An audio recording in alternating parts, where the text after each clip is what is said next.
So I wanted to do a quick video to kind of talk about what they call X-ray correct or technically correct inert detonators and blasting caps. And the reason I'm doing this, there seems to be a lot of confusion as to what are the different types that are out there and what they should actually look like when you start running them through an X-ray machine. Now I can tell you from personal experience that most of what's out there is not actually X-ray correct, nor is it technically correct. And the other thing I can tell you for a fact is most of you that are doing training are only probably training a couple of the different types of detonators and blasting caps that are out there. There's actually a multitude of different types of detonators and blasting caps as far as they're configured and how they work and what they look like in an X-ray machine. There's a distinct differences between all of these different types, and a lot of times when they're trying to simulate this, the way they're simulating it is going to be completely wrong. So one of the things that people use to try to teach people how to find a detonator or blasting cap is to look for what we call the lead azide lead stephanate that's inside almost every cap or detonator that's out there. And this shows up as a very dark material, again, because the density of this material, aka lead azide lead stephanate, is extremely high and the X-rays are not going to penetrate it. So on a system like this, it would show up in an absolute black color, and that's something that is to keep people off if they're looking for something that could be a detonator inside of, let's say, a red box or a red box automatic explosive detection. So that's one of the processes they teach them to look for. But there's a problem with this, okay? The problem is not all detonators have that fucking black dot inside of it. The newer detonators that are coming out now do not have black dots in them. They're reducing the amount of lead azide lead stephanate in them and using a steel sleeve. That steel sleeve is going to show up in blue. And the next person I show this to, they go, "Oh, that's not correct. There's no black dot." I'm going to punch you in the face because these are extremely common detonators and blasting caps, and you need to start teaching this, okay? Now, I'm going to tell you where you can go to figure all this stuff out to verify that what I'm saying is actually correct. It's called the internet. So go on the internet and Google, Chrome, whatever you're using, and go patents for detonators or blasting caps. And then once you find these, start opening it up and start looking at the diagrams that they all have for all these detonators and blasting caps where all these manufacturers are submitting their patent applications for. Now these patent applications, they'll go all the way back, way back in the day, and you'll see all these different types of detonators and blasting caps with the diagrams that will break down all of the different components inside of them. Some of them will do it on the diagram. Some of them you actually have to read the entire thing. They'll only be numbered in the diagram, and you got to read it to find out what that number correlates to inside of the diagram. But what you're going to find, especially in the newer patent submissions, is a thing called a steel sleeve. And that steel sleeve is where that very small amount of lead azide and lead stephanate is. Now, where the problem runs into is the difference between a checkpoint X-ray like this that does materials discrimination and a BombTech X-ray that only does black and white. Your machines do not do material discrimination any way, shape, or form accurately. And if you don't believe me, I'll send you a test. You can test it and it'll fail, okay? These machines do very accurate materials discrimination. So if this one sees lead azide, any material that the X-rays are not penetrating through on this system is going to show up in a black color.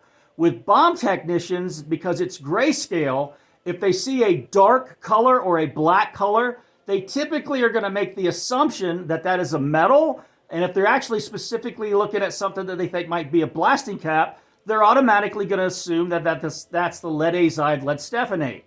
The problem is if it's a steel sleeve, it's going to show up in a dark black color for the bomb techs. And they're going to right away assume, because they don't know about this steel sleeve, that that's a lead azide lead stephanate.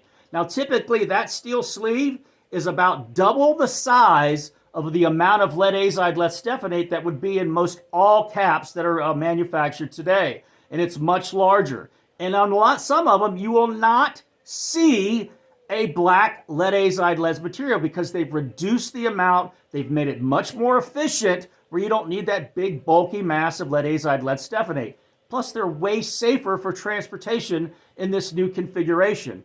And 99.9% of you are not teaching this, okay? And you need to start because that is a very common cap. I can tell you this because back in 2007, which was ages ago, I was using a Dyno Nobel cap that had no black dot inside of it and only had a blue sleeve inside of it at the Federal Law Enforcement Training Center for our explosive demonstrations for court security officers. Okay, so they have been around for a long time. So if you're not teaching these, you need to learn what they are, what they look for, and stop assuming that because it turns black on a portable X-ray machine that it's a lead azide lead stephanate, especially if it's an inert cap that somebody sent you and you're going to go, that's not correct. It is correct because you can't do materials discrimination. You can't tell that that's turning blue in an X-ray machine like this where they can, okay? So with the way we've been teaching these guys, you see a red box, look inside the red box, look for the dots. Sometimes they're teaching them to look for 2 dots. Sometimes they're teaching them to look for 1. But you better start teaching them to look for a blue sleeve because that's the new thing and it's been around since 2007. Now again, if you want to learn about all these different detonators and blasting caps, the best place that you can go to do this is the internet and go to the patents and start reading. I'm a nerd. I read shit like that. And I read it because I want to know what I'm talking about and make sure when I manufacture these, they are technically correct.